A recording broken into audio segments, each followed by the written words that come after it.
Okay,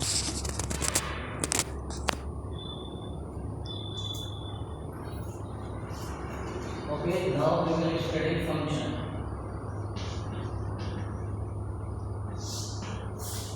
Function is a machine. Function is a machine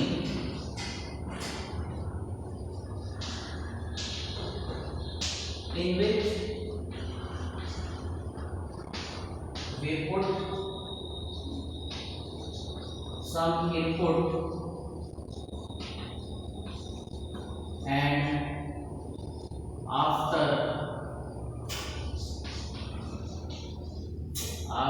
we get output.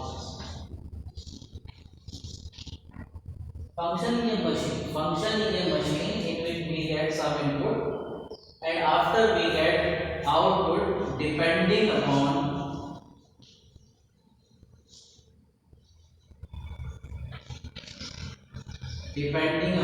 function. Function is a machine. Function क्या है? एक type की machine है जिसमें कि हम कुछ इनपुट देते हैं और उस इनपुट के बेस पर फंक्शन की मशीन के बेस पर हमारे पास एक आउटपुट आता है. सपोज जैसे हमारे पास ये x स्क्वायर है, हमने यहाँ पर इनपुट डाला 1 तो आउटपुट आ जाएगा 1 का square 1. Similarly, if we put 2, so it will get 2 square. Similarly, if we put 3, so 3 square 9. So it will become 4 or 9. Then function is a machine. Function we can say function is a machine just like calculator, just like a computer program. इसमें फिर हम क्या डालते हैं? कुछ input डालते हैं. Depending upon the input we will get some output. जैसे कि ये हमारा कोई फंक्शन है, ऑपरेटर है, इस टाइप की कोई मशीन है. हमने यहाँ पर 1 इनपुट किया और x स्क्वायर के बेस पर उसका आउटपुट आ गया 1. सिमिलरली हमने 2 इनपुट किया और x स्क्वायर के रेस्पेक्ट में उसका आउटपुट आ गया 4. 3 का x स्क्वायर के रेस्पेक्ट में 9. तो फंक्शन बेसिकली एक कंप्यूटर प्रोग्राम और एक machine on which we will get input डालते हैं और उसके बेस पर आउटपुट निकलता है. Similarly we can take another. Suppose we have x plus 1. This is some type of function, some type of computer program in which if you put 1 हमने input add किया तो प्रोसेसिंग में 1 plus 1 होकर 2 आ गया. Similarly हमने यहाँ 2 input किया तो 2 plus 1 3. सिमिलरली यदि हम यहाँ पर 4 इनपुट करेंगे तो it will become 4 plus 1 5. So this is the basic idea of function. Function क्या है? एक टाइप का we can say मशीन और प्रोग्राम है जिसमें कि हम इनपुट डालते हैं. हम इनपुट डालते हैं, हमें यहाँ पे आउटपुट नहीं पता होता, but depending upon the function, function के रेस्पेक्ट में हमें इसका आउटपुट पता होता है. जैसे x स्क्वायर और ये x plus 1. कैलकुलेटर और ये डिफरेंट टाइप के कंप्यूटर प्रोग्राम हम बनाते हैं, उसमें ये फंक्शन का यूज होता है. This is the basic idea. अब फंक्शन की डेफिनेशन क्या है?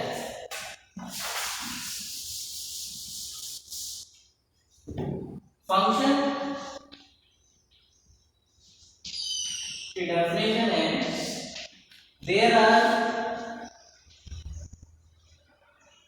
there are two non-empty sets. There are two non-empty sets in which there are two non-empty sets in which two non-empty set in which two non-empty set A and B in which each element of set A, each element of set A had unique image in set B.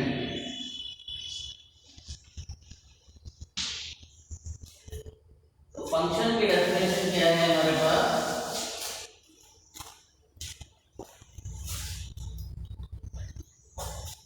Function की definition है हमारे पास, there are two non empty set.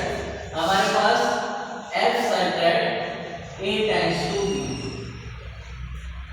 हमारे पास दो non empty set है। Non empty मतलब इन दोनों में कोई सा भी ऐसा एलिमेंट नहीं होगा जिसमें कि कोई भी एलिमेंट ना हो। सपोज ये हो गया हमारा 1 2 3 और ये हो गया हमारा a b c d।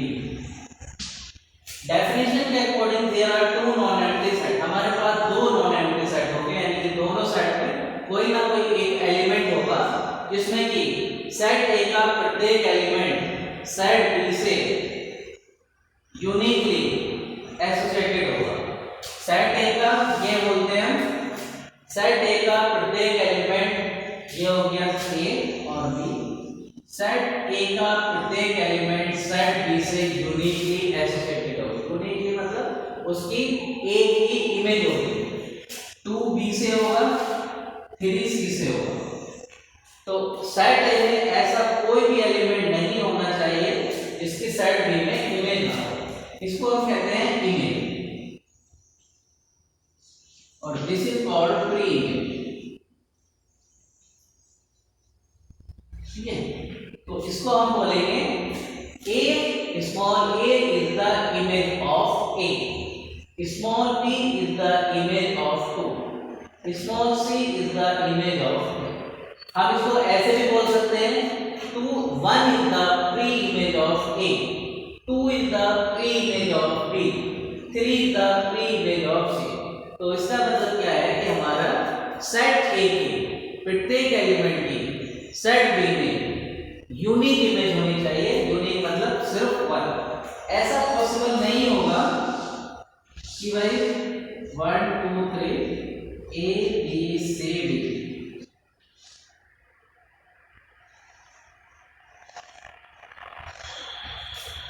एक एलिमेंट की दो इमेज आ रही है। यहाँ पर एक एलिमेंट की दो इमेज आ रही है, ये मैं चलता है दिस इज इमेज और दिस इज प्री इमेज।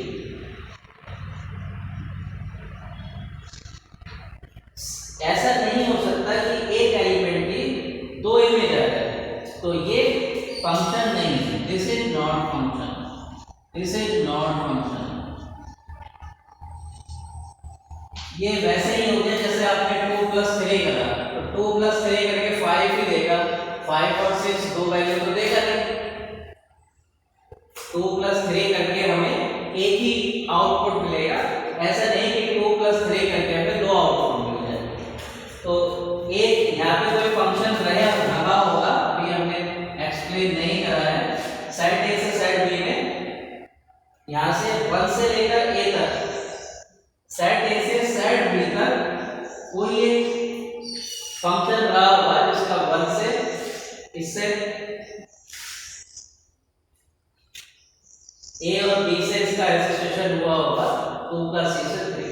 इसमें भी देखो पहले तो ये कंडीशन फेल हो गई कि भाई एक एलिमेंट की दो इमेज नहीं होनी चाहिए। तो एक एलिमेंट की दो इमेज नहीं होनी चाहिए, तो ये फंक्शन नहीं है। तो फंक्शन की बेसिकली डेफिनेशन क्या है कि there are two non empty set. दो नॉन एम्प्टी सेट होंगे, सेट ए के प्रत्येक एलिमेंट की सेट बी में इमेज होनी चाहिए, यूनिक इमेज होनी चाहिए। ऐसा नहीं होना चाहिए कि सेट ए में कोई एलिमेंट बच जाए, ऑल्दो सेट बी में बच सकता है, सेट बी में बच सकता है, सेट ए में नहीं बच सकता। जैसे यहाँ पर एक भी एलिमेंट नहीं बच रहा जिसकी इमेज नहीं है, और यहाँ पे सेट बी में एक एलिमेंट बच रहा है जिसकी कोई इमेज नहीं है, right.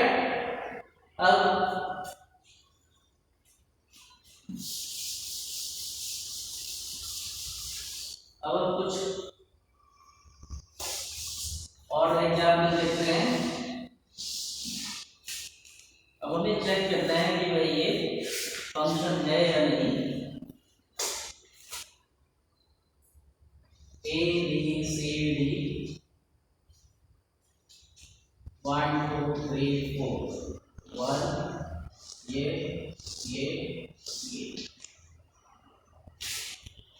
This is function on. तो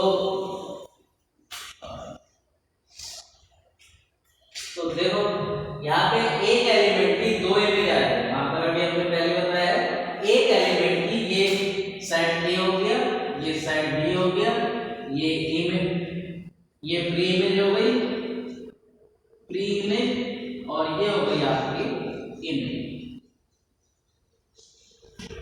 ठीक है, तो यहाँ पे हमें जो साफ दिख रहा है कि एक एलिमेंट की दो इमेज आ रही है, यानी कि हमने एक इनपुट डाला, एक इनपुट में दो output, this is not possible.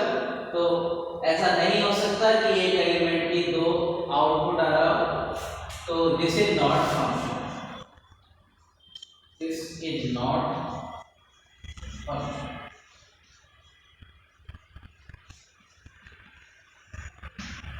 एक और एग्जांपल देखते हैं, 1 2 3 4 A B C D, ये हो गया, ये हो गया, ये हो गया,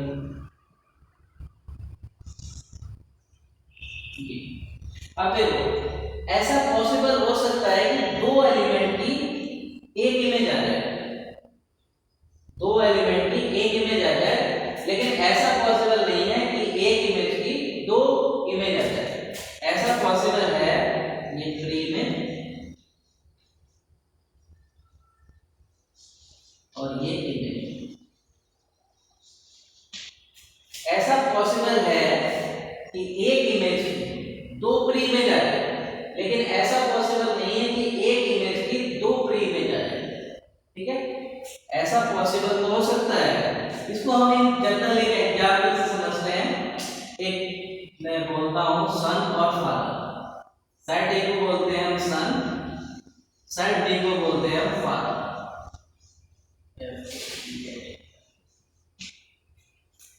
सेट ए को बोलते हैं सन, सेट।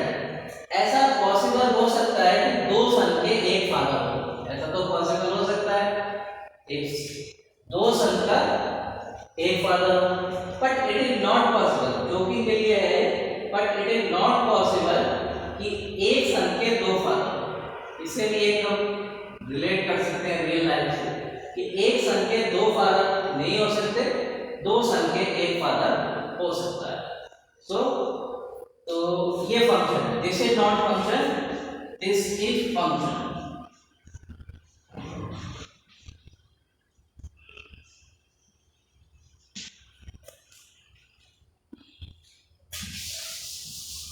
एक और एग्जाम्पल हम देखते हैं, 1 2 3 4 A B C D,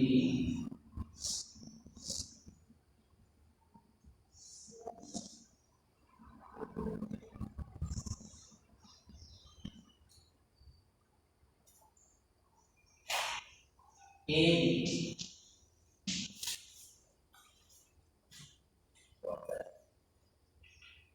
हाँ, देखते हैं। देखो अब यहाँ पर क्या है, दिस इज फंक्शन और नॉट, दिस इज फंक्शन और नॉट। यहाँ पे क्या है, देखो सेट ए में एक एलिमेंट बच गया, हमने बोला है कि सेट ए के प्रत्येक एलिमेंट के सेट बी में इमेज होनी चाहिए, लेकिन यहाँ पर एक एलिमेंट बच गया। यदि हम अपने फॉर्मूले से देखें सन और फादर,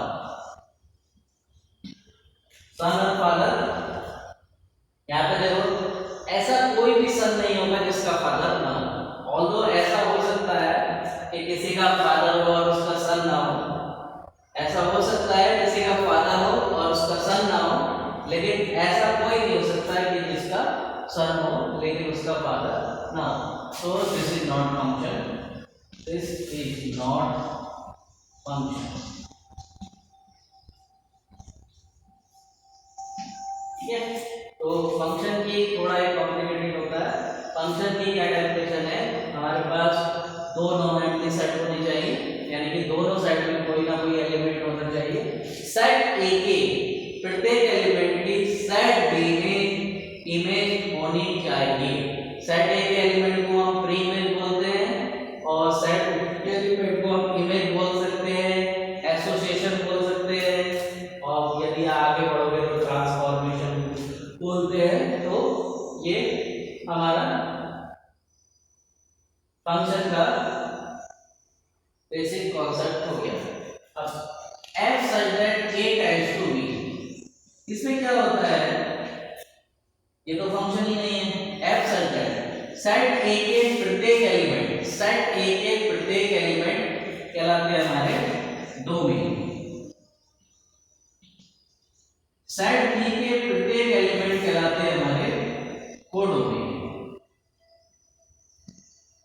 कैसे हम इसका एग्जाम्पल है, तो इसका डोमेन कितना हो गया? फर्स्ट क्वेश्चन का हमारा डोमेन क्या बोला? सेट ए के प्रत्येक एलिमेंट डोमेन है, तो डोमेन में तो हमें कोई दिक्कत है ही नहीं है, कोडोमेन में भी कोई दिक्कत नहीं, दिक्कत आती है रेंज में। तो इसका डोमेन कितना हो गया? A B C D, A B C D. Codomain भी इसका सेम नहीं है, इसमें कोई प्रॉब्लम नहीं है। कोडोमेन DOMAIN 1 2 3 4 5, बट लेकिन ये तो फंक्शन ही नहीं है, तो हम क्यों निकाल रहे हैं? ये जरूरी नहीं है, फंक्शन ही नहीं है, तो इसको निकालने की जरूरत ही नहीं है। सेकंड का देखते हैं। सेकंड का डोमेन हो गया 1 2 3 4, 1 2 3 4। सेकंड का डोमेन हो गया 1 2 3 4, कोडोमेन हो गया ABCD।